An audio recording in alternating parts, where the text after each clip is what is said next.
Zan nuna mana wani abu a saman WhatsApp ta yadda na tabbata duk mai akasari masu amfani da WhatsApp kaso 99 ba su san amfanin wannan abun ba. Yanzu nan misali kai ne kana chatting da mutum sosai, kana son wannan sakonin da ka tura mai, in ma rubutu ne, in ma voice ne ka tura mishi, in ma hoto ne ko bidiyo, to kana so wannan mutum idan ya kalli wannan abun da ka tura mishi ya ɗauki ɗan tsawon lokaci, ko da kai ka manta ba ka goge ba, WhatsApp ɗinka da kanshi zai goge wannan abun daga cikin wayar wancan mutumin. Ka kai tsaye ba zai samu damar da zai dauke shi ba domin ya ta tura ma jama'a. To kai tsaye daga zaran ya dauki dan lokaci wannan abun kai tsaye shi da kanshi WhatsApp ɗinka zai goge shi. To kafin mu je nuna muku insha Allah ina so ka danna mana follow da liking da comment ka faɗa mana ra'ayinku akan bidiyon. Kai tsaye mu je a cikin darasin namu. So kai tsaye za ka shigo cikin wayarka ka nemo inda WhatsApp yake. So gashi kamar da kuke gani akwai WhatsApp guda biyu a cikin wayata. To yanzu mu kaddara wannan mai yellow din nan mu ce shine ni, wannan kuma wannan green din mu ce kai ne. To muna chatting da kai. Yanzu misali kai tsaye bari in tura ma sako domin ku fahimci abin.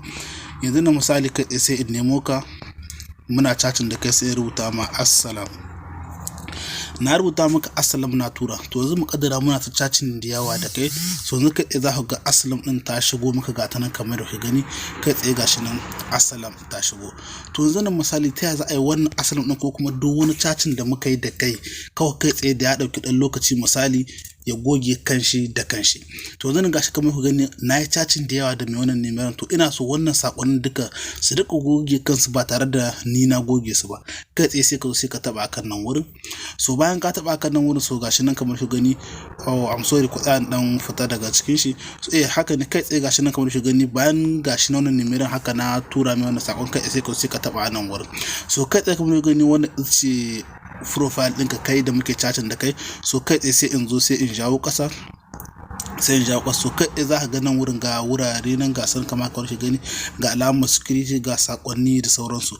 To kai tsaye yanzu mizani kai tsaye kawai sai ka suka rubuta sai ka taba akan nan wurin. Gashi na maida na WhatsApp din ma na mera shi a Hausa sai da za ku karanta ka gani kai tsaye muke wa kana. Gashi na ka rubuta sakonni masu bacewa, kai tsaye sai ka taba akan wurin. So bayan ka taba akan nan wurin, so kai tsaye gashi nan kana ganin nan zaka dan karanta bayanan su, gasu nan kamar su gani saka sakonni na cikin wannan hira, gasu nan dai kai tsaye zaka iya karanta wannan abin da suka rubuta. Kai idan kana neman ƙarin bayani za ka ga wuri gashi nan aka rubuta ƙara sani sai ka taba ka da karanta.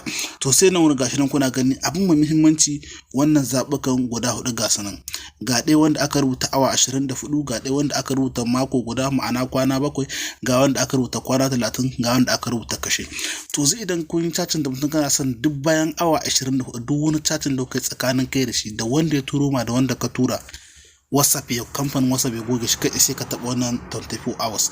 Idan kuma kana son na sati guda, da bayan sati guda ne kake son duk wani chatting da kuka yi kana son wani ka ta samu sarari da space da sauransu, kai sai ka taba na sati guda. Idan kuma na kwana 90 kake so gashi na ma'ana wata 3, duk bayan wata 3 wannan kamfanin WhatsApp su goge duk wani chatting da kai da wannan mutum, kai sai ka taba wannan.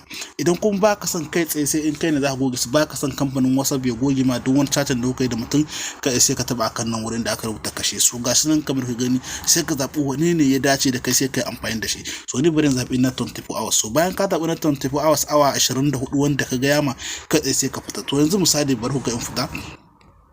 So ina fita idan kun rusu wannan wurin za ku gani gashi nan za ku gani an tura wannan dan sakon, shi ma wancan wanda muke chatting da shi ma'ana kai za ka ga wannan dan abin. To kai tsaye mu da sun yi awa 24 za su bace. Yanzu na misali bari in fita daga cikin nan wurin in koma cikin nan ku gani.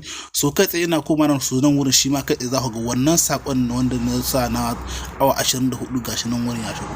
To duk wani chatting da zaka yi daga zaran yayi wannan awoyin kai tsaye zai bace da kanshi. Ka kuma ta da yi mana follow da share da comment.